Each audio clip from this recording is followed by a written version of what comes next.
1절에서 3절 말씀, 우리 같이 한 목소리로 말씀을 읽겠습니다.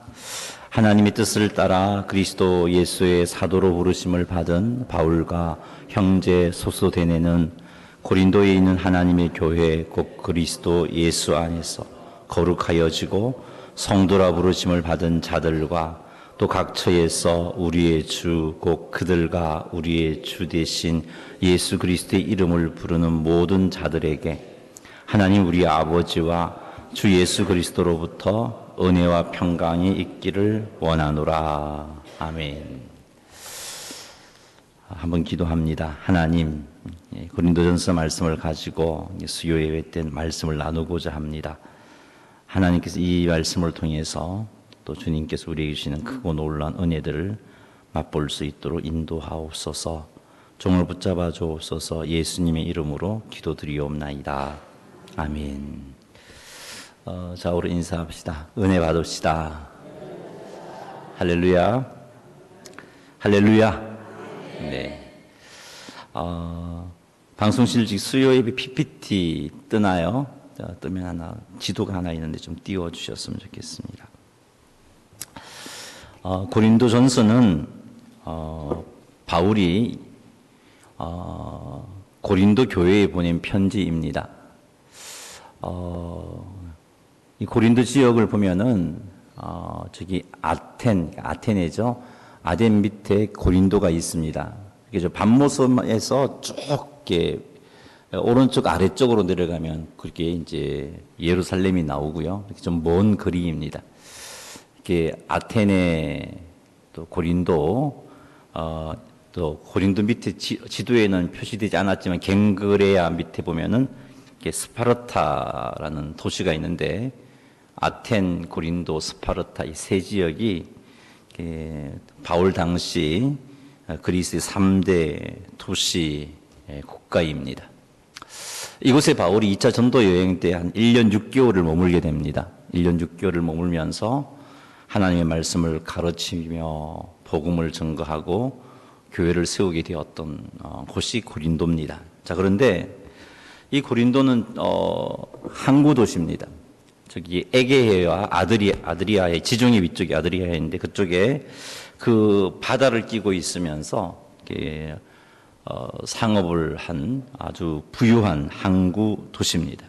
그래서 많은 사람들이 몰렸고 또 상업이 성했고 그러다 보니까 돈이 풍성했습니다. 부자들이 많았습니다. 그러니까 자연스럽게 또 죄가 차고 넘치는 타락한 도시였습니다.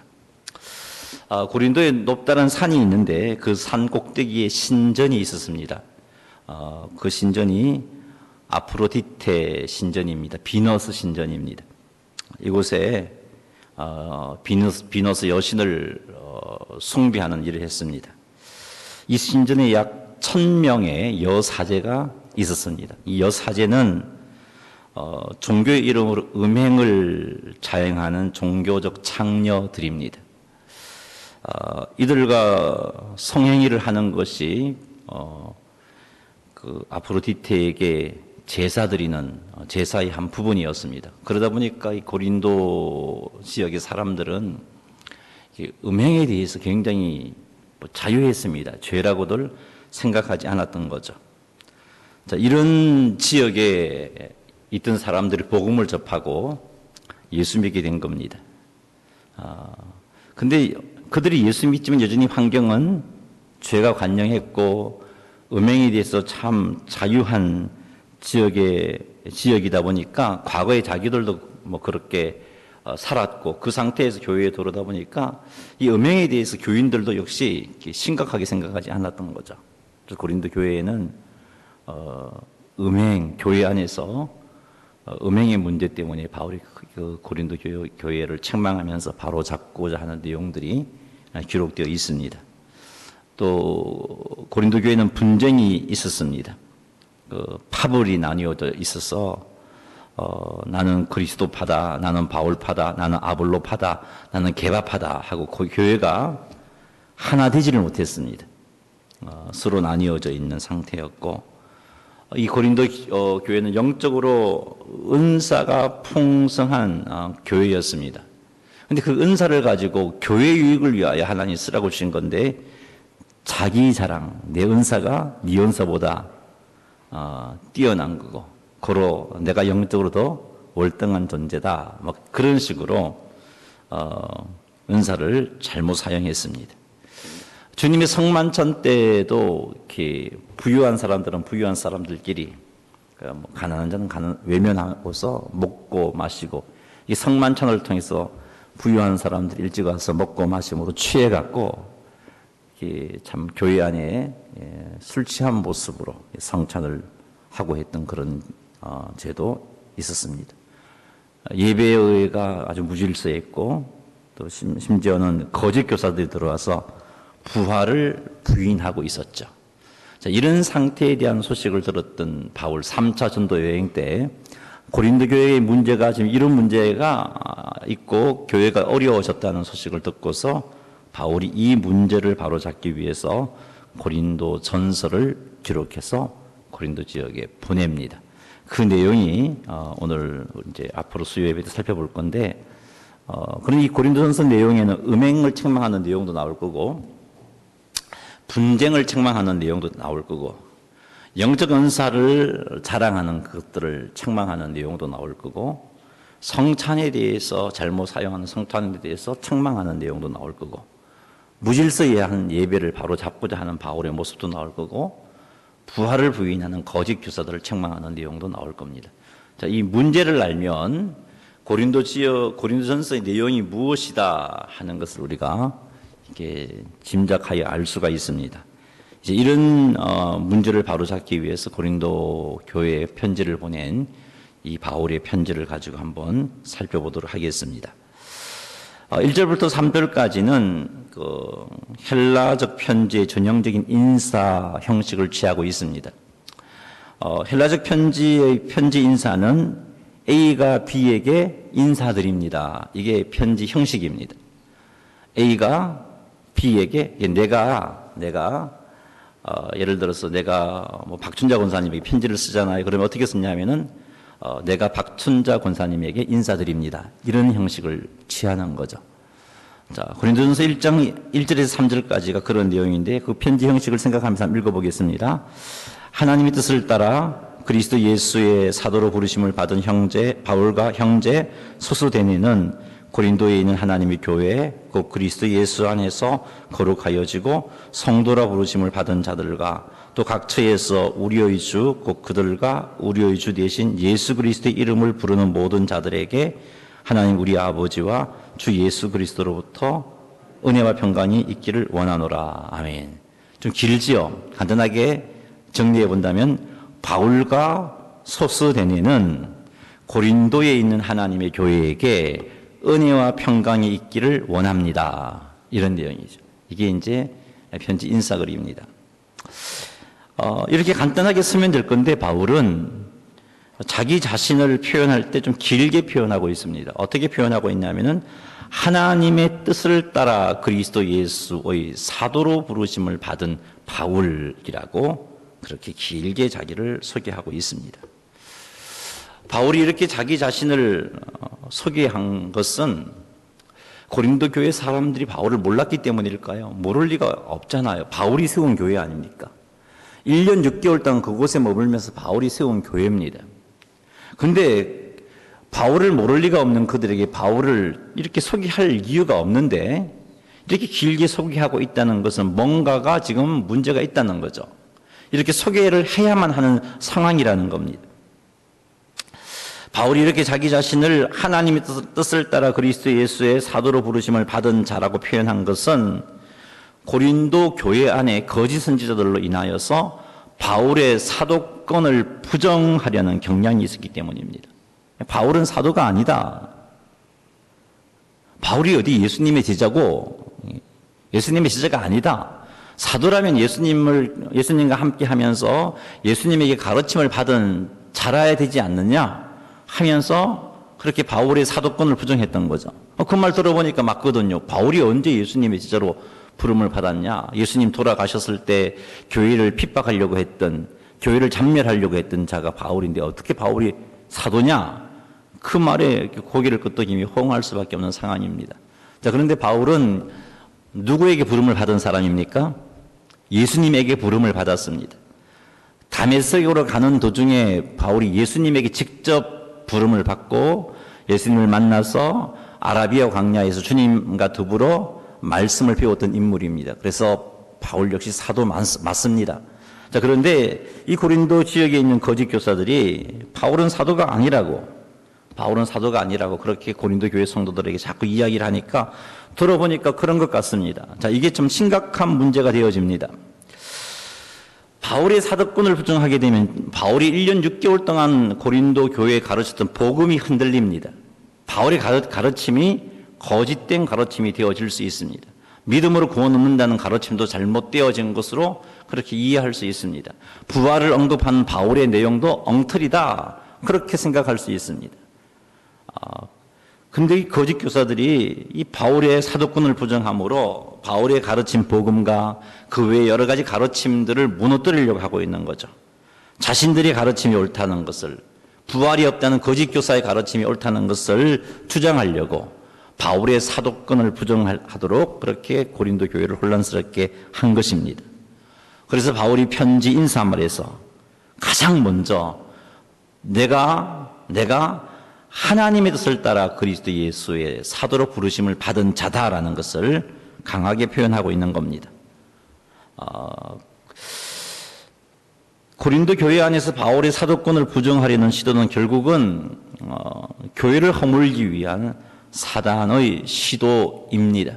사탄이 거짓 교사들을 고린도 교회에 집어넣고 그 거짓 교사들을 통해서 어떻게 해서든지 그동안 비너스 신을 섬기면서 그 고린도 지역에 복음을 몰랐던 그 지역에 바울이 들어와 1년 6개월 동안 복음을 전함으로 세워진 교회가 마음에 들지 않았죠. 허물고자 했던 겁니다.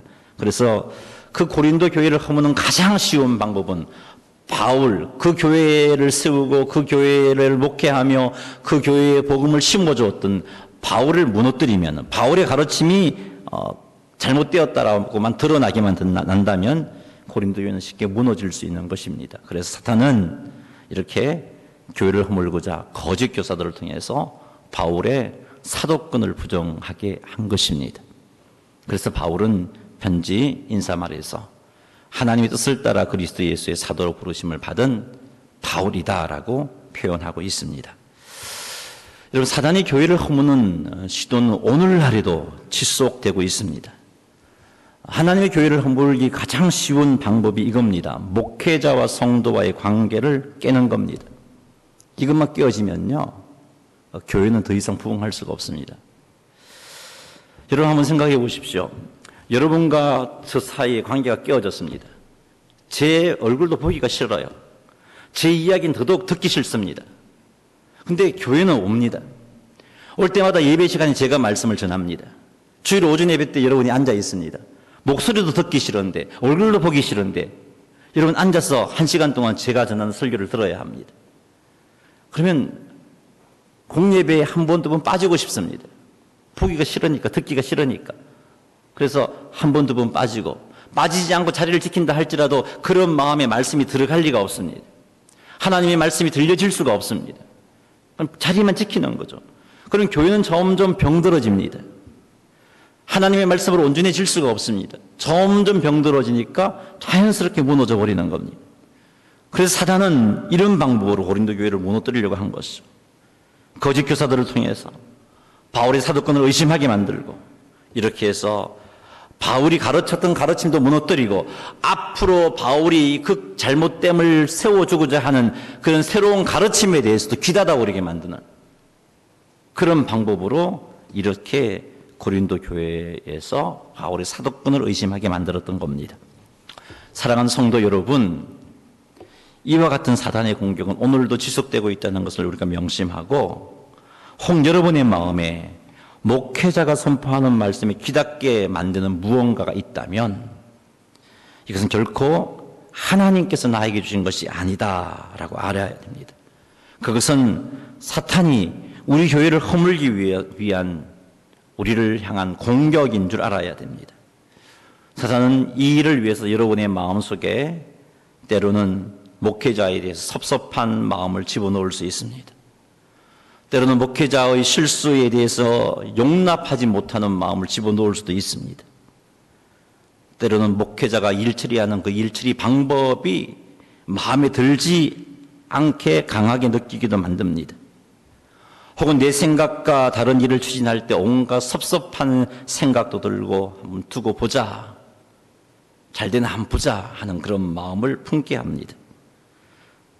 혹은 목회자가 어떻게 저렇게 행동할 수 있냐, 목회자의 자질이 없어 판단하면서 그런 생각을 품게 만듭니다. 자, 이런 생각이 내 마음속에 자리를 잡는 시간이 길어지면 길어질수록 결국은 목회자에게 마음을 닫습니다. 목회자가 선포하는 말씀에 귀를 닫습니다. 그리고 목회자가 지금까지 가르친 말씀이 다 엉터리라고 생각을 하게 되고, 이렇게 되면 앞으로도 선포되어지는 말씀 가운데 하나님의 음성을 들을 수가 없습니다.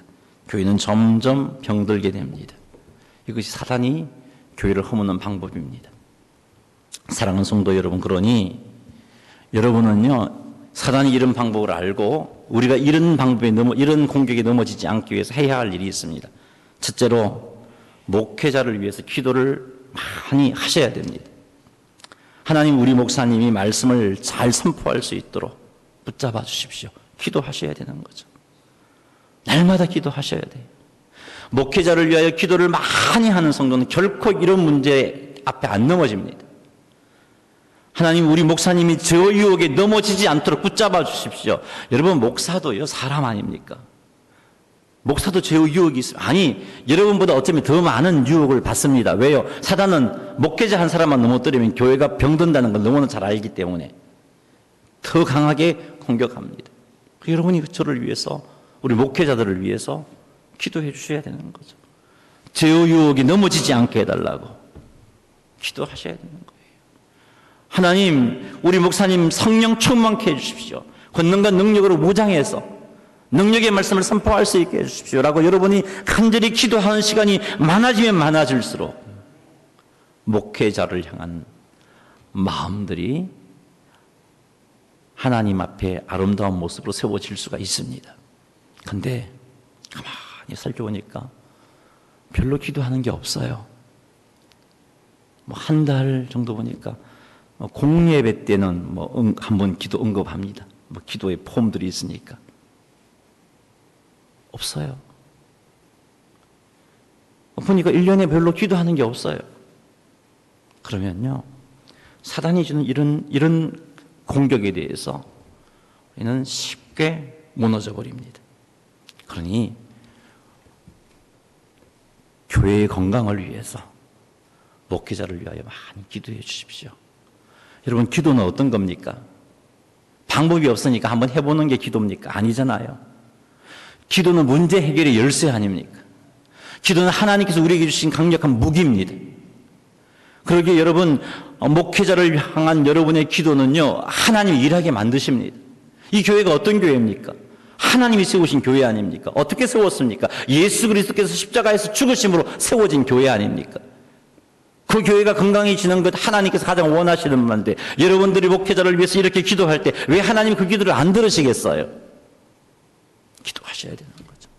두 번째는요, 자기 자신을 위해서 기도해야 돼요. 자기 자신을 위해서 기도하는데 어떤 내용의 기도를 하냐 하면, 하나님, 목회자를 사랑하게 해주십시오. 사랑하게 해달라고. 여러분, 사랑하면요, 그 사람 보고 싶어요. 사랑하면 그 사람의 말을 듣고 싶어요. 사랑하면은 그 사람의 말에 귀를 기울입니다. 사랑하면 그 사람의 실수를요, 품어줍니다. 이해하려고 합니다. 사랑하는 마음이 없으면 실수를 이해하지 못하죠. 어떻게 그럴 수가 있냐 그럽니다. 여러분의 사랑하는 아들, 딸들이 실수했을 때 어떻게 합니까? 물론 처음엔 속상하잖아요. 그런데 어떻게 하죠? 어떻게든 이해하려고 하고, 어떻게 하든 품어주려고 하고, 어떻게 하든 세워주려고 하는 게 사랑하기 때문에 그런 행동이 나타나는 것입니다. 그래서 여러분이 하나님을 기도하셔야 돼요. 하나님, 목회자를 사랑할 수 있게 도와주십시오. 또한 또 기도 제목은, 하나님, 목회자를 대할 때 사랑으로 대하게 힘주십시오. 하나님 목회자를 존경할 수 있게 해주십시오. 여러분이 목회자에 대한 존경이 강하면 강할수록 선포되어지는 말씀이 마음을 열 수밖에 없습니다. 존경할 수 있게 해달라고. 하나님 목회자를 이해할 수 있도록 해주십시오. 이렇게 기도하셔야 돼요. 사단은요, 어떻게든 목회자와 나와의 관계를 깨트리려고 해요. 그리고 이 일은 사단의 공격을 알았으니까, 적을 알면 우리가 승리할 수 있잖아요. 이런 공격에 대해서 이겨낼 수 있도록 목회자를 위하여 기도하고 나 자신을 위하여 기도함으로 사단의 유혹에 넘어지지 않고 더욱더 끈끈한 서로 사랑하고 세워주는, 존경해주고 아껴주고 이해하는 그런 관계로 서서 우리 오천제일교회가 더욱더 하나님 보시기 아름다운 모습으로 세움받게 되기를 주님의 이름으로 축원합니다. 바울은 편지합니다. 바울과 형제 소스데네는 고린도 교회에게 예수 그리스도의 은혜와 평강이 있기를 원하노라 이렇게 편지를 했어요. 여기 이제 소스데네라는 인물이 나옵니다. 바울은 소스데네에 대해서 형제라고 표현했습니다. 그냥 단순하게 형제 소스데네라고 표현한 것을 볼 때 고린도 교회 사람들도 소스데네에 대해서 잘 알고 있는 인물이구나 하는 것을 알 수 있습니다. 그런데 여기까지밖에 우리는 알 수가 없어요. 그 외에는 성경을 어디를 봐도 이런 내용, 소스데네에 대한 내용이 없습니다. 그런데 이제 사도행전을 읽어보면요, 고린도 지역에서 바울이 1년 6개월 동안 있으면서 사도행전을 보면 소스데네라는 인물이 한 명 등장하기는 해요. 어떤 인물이냐 하면은 회당장입니다. 바울이 고린도 교회에 가서 막 복음을 증거하니까 유대인들이 막 굉장히 싫었어요. 바울이 그렇게 하는 게 싫었어요. 그래서 고린도 지역에 있는 유대인들이, 그 회당에 있는 유대인들이 회당장 소스데네와 똘똘 뭉쳐서 바울을 이 지역에 있는 총독에게, 이 지역에 있는 총독에게, 그 총독 이름이 갈리오인데 그 아가야 총독인 갈리오에게 바울을 고발을 합니다. 근데 이 갈리오 총독이 이 유대인들이 고발하는 내용을 딱 들어보니까 안 그래도 이 갈리오는 유대인들에 대해서 반감을 갖고 있고 별로 안 좋아하는 인물입니다. 그런데 이제 그 고린도 지역에 있는 유대인들이 이 바울을 고발하는 내용을 들어보니까 뭐 특별히 죄 있는 것도 아니고 종교적인 문제를 갖고 고발하거든요. 그래서 오히려 재판장에서 총독 갈리오가 이 유대인들을 쫓아내버립니다.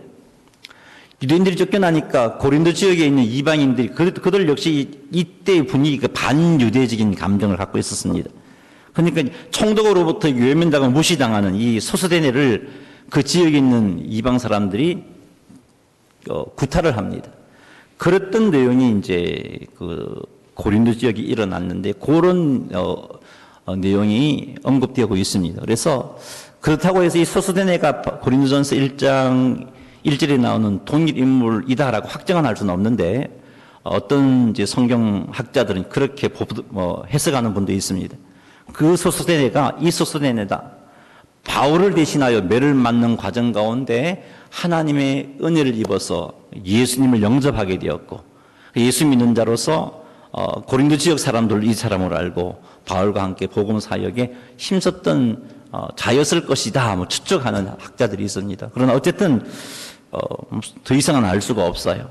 소스데네는 흔한 이름이고 그리고 이제 성경 바울이 편지 안에는 소스데네에 대해서 다른 언급이 없습니다. 그러나 우리가 알 수 있는 것은 어쨌든 그가 고린도 교회 사람들도 잘 알고 있고 바울도 잘 알고 있는 예수 믿는 사람이다라는 정도만 알 수 있습니다. 성경 해석할 때 성경이 침묵하는 부분에 대해서 우리가 알려고 하면 억지 해석을 하게 됩니다. 침묵하면 침묵하는 대로 그냥 이해를 하시면 돼요. 어쨌든지 바울과 소스데네가 고린도 교회에 편지를 썼습니다. 자, 인사말에 소스데네가 들어가 있지만 이 고린도전서는 바울과 소스데네의 합작품이 아니고 뒤쪽에 보면 바울이 내가라고 고린도 교회에게 편지를 쓰고 있거든요. 그래서 인사는 했고 이 바울의 편지는 고린도 교회에 보낸 바울이 직접 바울이 쓴 편지라는 것을 알 수 있습니다. 자, 2절과 3절 한번 읽어보겠습니다. 고린도에 있는 하나님의 교회 곧 그리스도 예수 안에서 거룩하여지고 성도라 부르심을 받은 자들과 또 각처에서 우리의 주 곧 그들과 우리의 주 되신 예수 그리스도의 이름을 부르는 모든 자들에게 하나님 우리 아버지와 주 예수 그리스도로부터 은혜와 평강이 있기를 원하노라. 아멘. 자, 고린도 전서를 보낸 대상은 고린도에 있는 하나님의 교회다. 이게 1차적인 이 편지의 대상입니다. 고린도에 있는 하나님의 교회입니다. 그러나 이제 고린도에 있는 하나님의 교회에만 보낸 게 아니고 2절 하반절에 나와 있듯이 또 각처에서 우리의 주, 곧 그들과 우리의 주 되신 고린도 교회 성도들의 주 되시고 우리의 주 되신 예수 그리스도의 이름을 부르는 모든 자들에게 쓰여진 편지입니다. 모든 교회에게 쓰여진 편지입니다. 1차적으로는 고린도 교회 성도들에게 쓴 편지고 2차적으로는 이 땅에 존재하는 모든 교회에게 보낸 편지입니다. 왜요? 고린도가 살고 있는 환경이나 사실은 우리가 살고 있는 환경이나 비슷한 환경입니다. 그러다 보니까 문제들이 고린도 교회에 나타나는 문제나 우리 안에 나타나는 문제나 거의 비슷한 문제들이 나타날 수 있는 가능성이 있는 곳입니다. 그래서 바울은 직접적으로 아끼고 있는 고린도 교회, 그가 세웠던 고린도 교회의 문제를 바로잡기 위해서 이 편지도 썼고 뿐만 아니라 그 시대에 여러 흩어져 있는 성도들, 교회들에게 이 편지를 쓴 것입니다. 자, 그런 차원에서 본다면 고린도전서는 5천 제1교회에게도 필요한 편지, 5천 제1교회 성도들에게도 보낸 편지다라고 우리는 그렇게 받아 드릴 수 있다는 것을 우리 2절 말씀을 통해서 알 수 있습니다. 자, 그 다음에 2절 표현에서 우리는 교회의 중요한 특징을 발견하게 됩니다. 두 가지 특징이 있는데 첫째는 교회가 뭐냐? 고린도에 있는 하나님의 교회하고 설명을 하죠. 곧 그리스도 예수 안에서 거룩하여지고 성도라 부르심을 받은 자들, 이들이 교회입니다. 교회가 뭐냐? 그리스도 예수 안에서 거룩하여지고 성도라고 부름을 받은 자들이 교회입니다. 이런 교회는 건물이 아닙니다. 5천 제1교회는 이 건물을 의미하는 게 아니고 5천 제1교회 이름 아래 예수 믿는 우리들의 모임이 5천 제1교회입니다. 교회는 건물이 아니고 성도들의 모임입니다. 두 번째 교회의 특징은 우리 주 그리스도 예수의 이름을 부르는 자들, 우리 주 예수 그리스도의 이름을 부르는 자들이 교회입니다. 자, 여기서 제가 앞에서 말씀드렸는데 그리스도 예수 안에서 거룩하여진 성도를 가리키는 표현이 교회라고 했는데 여기에서 보니까 교회는 거룩하여진 존재, 어디에서? 그리스도 예수 안에서 거룩하여진 존재구나 하는 것도 볼 수 있습니다.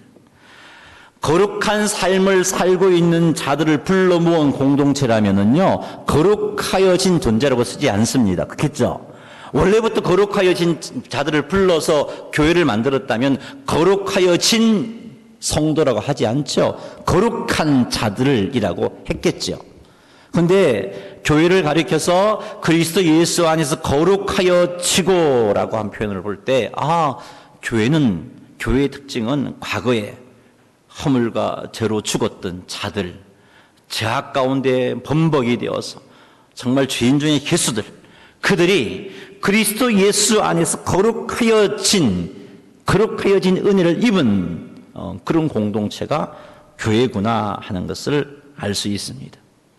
우리는 고린도전서 1장 2절 말씀을 통해서 교회가 거룩하여진 존재라는 사실을 우리가 기억한다면, 잊지 않는다면, 그것도 그리스도 예수 안에서 거룩하여진 존재라는 사실을 우리가 잊지 않는다면 하나님의 사랑과 은혜에 대해서 잊을 수가 없습니다. 내가 그리스도 예수 안에서 거룩하여진 존재라는 사실을 늘 기억한다면 하나님 앞에 나올 때마다 하나님의 사랑과 은혜에 찬양하지 않을 수가 없습니다. 자, 그리스도 예수 안에서 거룩하여졌다라고 표현했는데 좀 더 구체적으로 표현해보죠. 어떻게 거룩해졌습니까? 예수 그리스도께서 나를 거룩하게 하기 위해서 당신의 생명을 내어 놓으심으로 우리가 거룩하여지지 않았습니까? 예수님께서 십자가에서 죽으시고 그렇게 우리의 죄를 사하시고 성령 하나님께서 그런 죄로 죽은 우리들을 불러서 복음을 믿게 해 주심으로 거룩하여진 존재입니다. 2000년 전 예수님이 십자가의 죽음 이래로 수많은 사람들의 복음이 선포되었지만 수많은 사람들은 그 복음을 거부했는데 우리는 하나님의 은혜를 힘입어서 많은 사람들이 거부하는 복음을 거부하지 않고 받아들임으로 거룩하여진 존재가 우리들인 겁니다. 그 사실을 기억하면요, 하나님의 사랑과 은혜에 대해서 잊을 수가 없고요, 하나님을 향하여 감사하지 않을 수가 없고 하나님께 찬양드리지 않을 수가 없습니다. 우리가 그리스도 예수 안에서 거룩하여진 존재라는 사실을 안다면 주님 앞에 나올 때마다 감사하지 않을 수가 없습니다.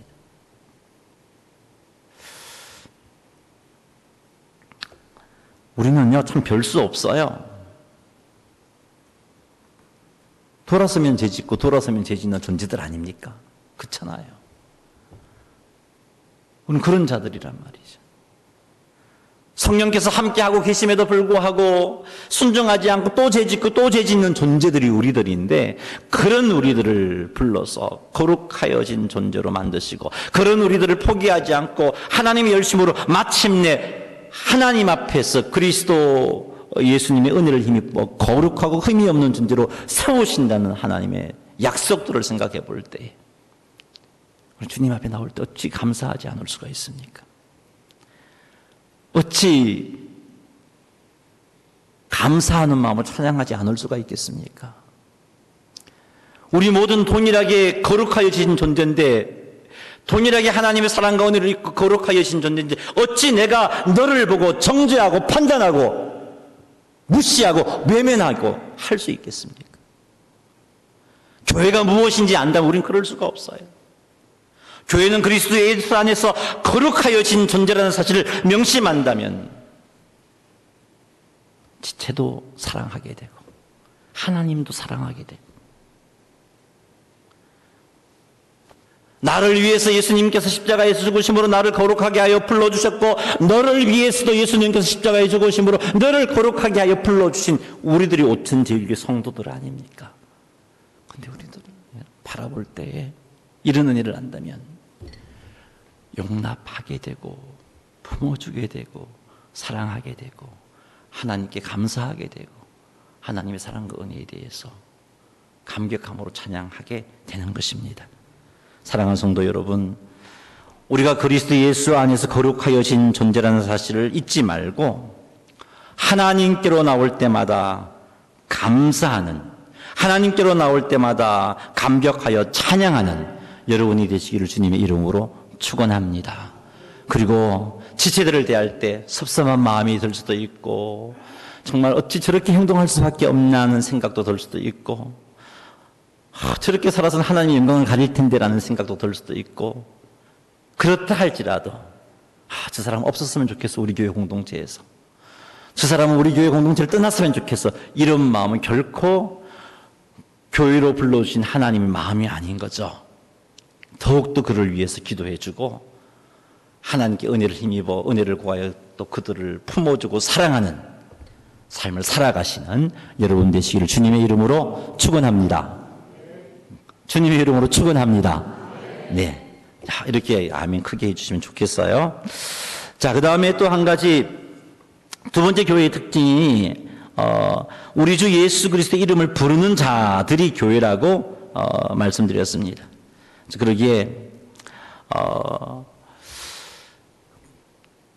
예수 그리스도의 이름을, 우리 주 예수 그리스도의 이름을 부르는 자가 교회라면 교회인 우리들이 힘써야 할 일은 주님의 이름을 부르는 것입니다.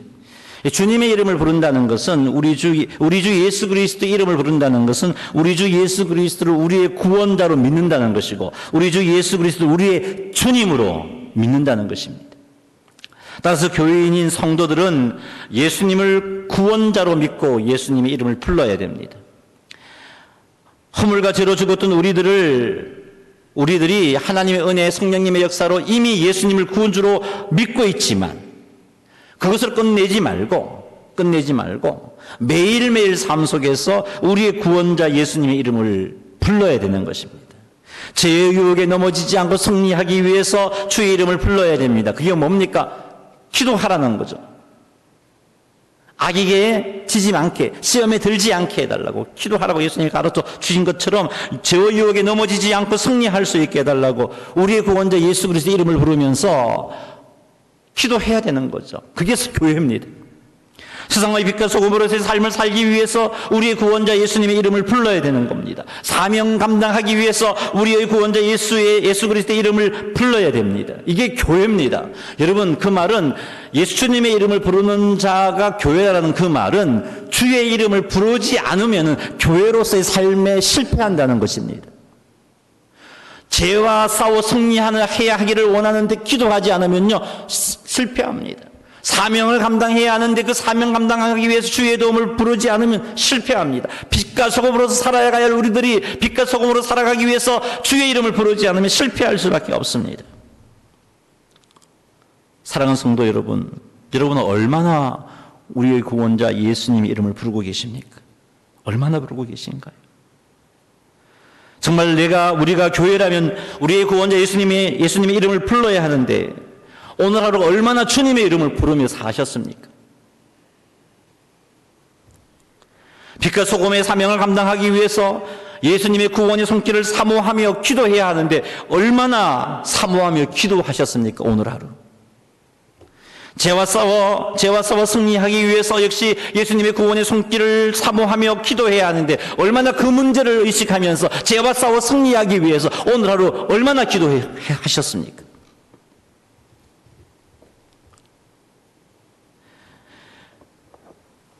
교회는 우리 주 예수 그리스도의 주되심을 고백하기 위해서 주의 이름을 부르는 곳이라고 볼 수 있는데 예수님이 우리의 주되심을 고백하기 위해서 얼마나 예수님의 이름을 불러 오늘도 그렇게 부르며 살아오셨습니까?